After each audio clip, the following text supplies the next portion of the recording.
Welcome to the One Year Bible, August 22. The Old Testament reading, Job chapter 4, verse 1 through chapter 7, verse 21. Then Eliphaz the Temanite replied to Job, "Will you be patient and let me say a word? For who could keep from speaking out? In the past you have encouraged many people. You have strengthened those who were weak. Your words have supported those who were falling. You encouraged those with shaky knees. But now when trouble strikes, you lose heart. You are terrified when it touches you. Doesn't your reverence for God give you confidence? Doesn't your life of integrity give you hope? Stop and think. Do the innocent die? When have the upright been destroyed? My experience shows that those who plant trouble and cultivate evil will harvest the same. A breath from God destroys them. They vanish in a blast of His anger. The lion roars and the wildcat snarls, but the teeth of strong lions will be broken. The fierce lion will starve for lack of prey, and the cubs of the lioness will be scattered. This truth was given to me in secret, as though whispered in my ear. It came to me in a disturbing vision at night when people are in deep sleep. Fear gripped me, and my bones trembled. A spirit swept past my face, and my hair stood on end. The spirit stopped, but I couldn't see its shape. There was a form before my eyes. In the silence, I heard a voice say, "Can a mortal be innocent before God? Can anyone be pure before the Creator?" If God does not trust His own angels and has charged His messengers with foolishness, how much less will He trust people made of clay?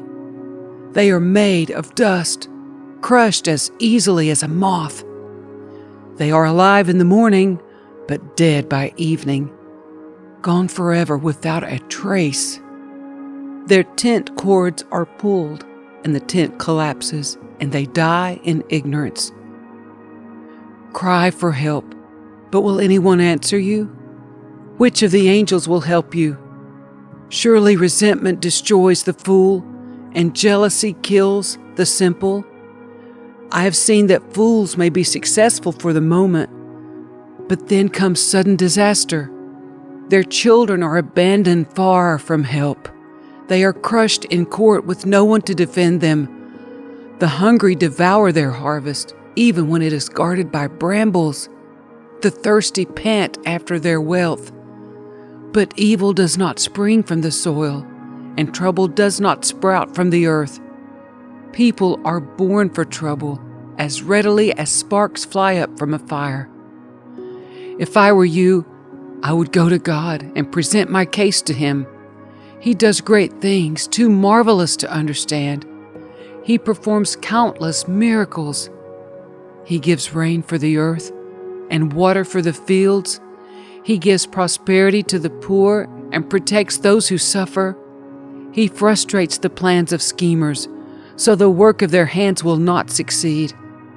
He traps the wise in their own cleverness, so their cunning schemes are thwarted. They find it is dark in the daytime, and they grope at noon as if it were night. He rescues the poor from the cutting words of the strong, and rescues them from the clutches of the powerful. And so at last the poor have hope, and the snapping jaws of the wicked are shut. But consider the joy of those corrected by God. Do not despise the discipline of the Almighty when you sin, for though He wounds, He also bandages. He strikes, but His hands also heal. From 6 disasters He will rescue you. Even in the 7th, He will keep you from evil. He will save you from death in time of famine, from the power of the sword in time of war. You will be safe from slander and have no fear when destruction comes. You will laugh at destruction and famine, Wild animals will not terrify you. You will be at peace with the stones of the field, and its wild animals will be at peace with you. You will know that your home is safe. When you survey your possessions, nothing will be missing. You will have many children. Your descendants will be as plentiful as grass. You will go to the grave at a ripe old age, like a sheaf of grain harvested at the proper time. We have studied life and found all this to be true. Listen to my counsel and apply it to yourself." Then Job spoke again. "If my misery could be weighed and my troubles be put on the scales, they would outweigh all the sands of the sea. That is why I spoke so impulsively, for the Almighty has struck me down with his arrows. Their poison infects my spirit. God's terrors are lined up against me. Don't I have a right to complain?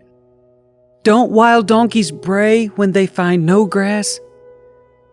And oxen bellow when they have no food? Don't people complain about unsalted food? Does anyone want the tasteless white of an egg? My appetite disappears when I look at it. I gag at the thought of eating it.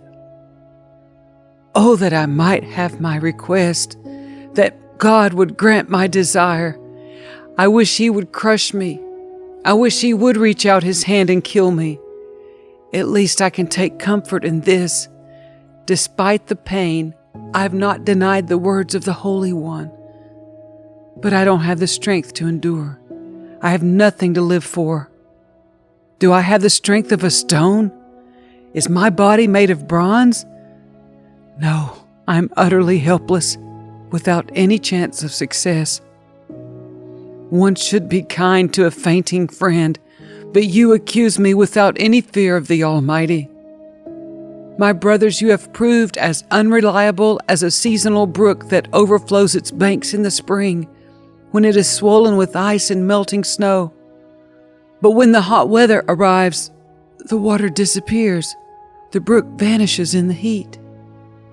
The caravans turn aside to be refreshed, but there's nothing to drink, so they die. The caravans from Tema search for this water. The travelers from Sheba hope to find it. They count on it, but are disappointed. When they arrive, their hopes are dashed. You too have given no help. You have seen my calamity, and you are afraid. But why? Have I ever asked you for a gift? Have I begged for anything of yours for myself?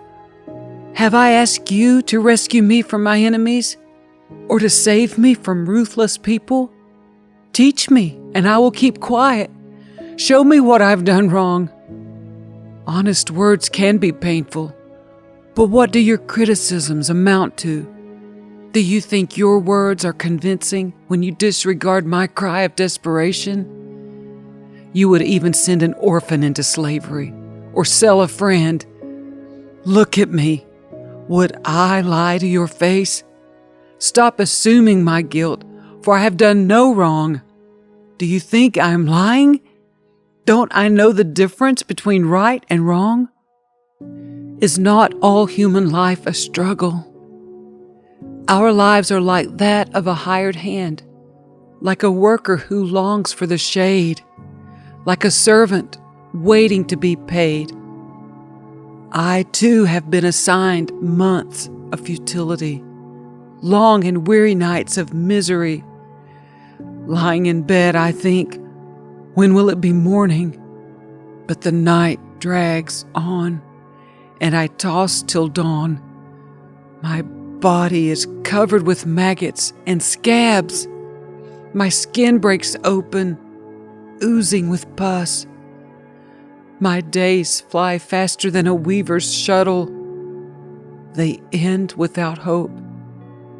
Oh God, remember that my life is but a breath, and I will never again feel happiness. You see me now, but not for long. You will look for me, but I will be gone, just as a cloud dissipates and vanishes. Those who die will not come back. They are gone forever from their home, never to be seen again. I cannot keep from speaking. I must express my anguish. My bitter soul must complain. And am I a sea monster or a dragon that you must place me under guard? I think my bed will comfort me, and sleep will ease my misery. But then you shatter me with dreams and terrify me with visions. I would rather be strangled, rather die than suffer like this. I hate my life, and I don't want to go on living. Oh, leave me alone for my few remaining days. What are people that you should make so much of us, that you should think of us so often? For you examine us every morning and test us every moment. Why won't you leave me alone, at least long enough for me to swallow? If I have sinned, what have I done to you, O watcher of all humanity? Why make me your target? Am I a burden to you? Why not just forgive my sin and take away my guilt? For soon I will lie down in the dust and die. When you look for me, I will be gone.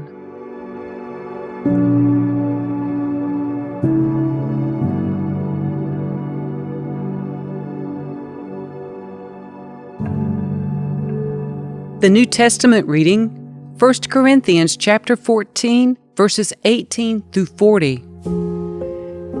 I thank God that I speak in tongues more than any of you, but in a church meeting, I would rather speak 5 understandable words to help others than 10,000 words in an unknown language. Dear brothers and sisters, don't be childish in your understanding of these things. Be innocent as babies when it comes to evil, but be mature in understanding matters of this kind. It is written in the Scriptures, I will speak to my own people through strange languages and through the lips of foreigners. But even then they will not listen to me, says the Lord. So you see that speaking in tongues is a sign, not for believers, but for unbelievers. Prophecy, however, is for the benefit of believers, not unbelievers. Even so, if unbelievers or people who don't understand these things come into your church meeting and hear everyone speaking in an unknown language, they will think you are crazy. But if all of you are prophesying, and unbelievers or people who don't understand these things come into your meeting, they will be convicted of sin and judged by what you say. As they listen, their secret thoughts will be exposed, and they will fall to their knees and worship God, declaring, God is truly here among you. Well, my brothers and sisters, let's summarize. When you meet together, one will sing, another will teach, another will tell some special revelation God has given, one will speak in tongues, and another will interpret what is said. But everything that is done must strengthen all of you. No more than 2 or 3 should speak in tongues. They must speak one at a time, and someone must interpret what they say. But if no one is present who can interpret, they must be silent in your church meeting and speak in tongues to God privately. Let 2 or 3 people prophesy, and let the others evaluate what is said. But if someone is prophesying and another person receives a revelation from the Lord, the one who is speaking must stop. In this way, all who prophesy will have a turn to speak, one after the other, so that everyone will learn and be encouraged. Remember that people who prophesy are in control of their spirit and can take turns. For God is not a God of disorder, but of peace, as in all the meetings of God's holy people. Women should be silent during the church meetings. It is not proper for them to speak. They should be submissive, just as the law says. If they have any questions, they should ask their husbands at home, for it is improper for women to speak in church meetings. Or do you think God's word originated with you Corinthians? Are you the only ones to whom it was given? If you claim to be a prophet or think you are spiritual, you should recognize that what I am saying is a command from the Lord Himself. But if you do not recognize this, you yourself will not be recognized. So, my dear brothers and sisters, be eager to prophesy, and don't forbid speaking in tongues, but be sure that everything is done properly and in order.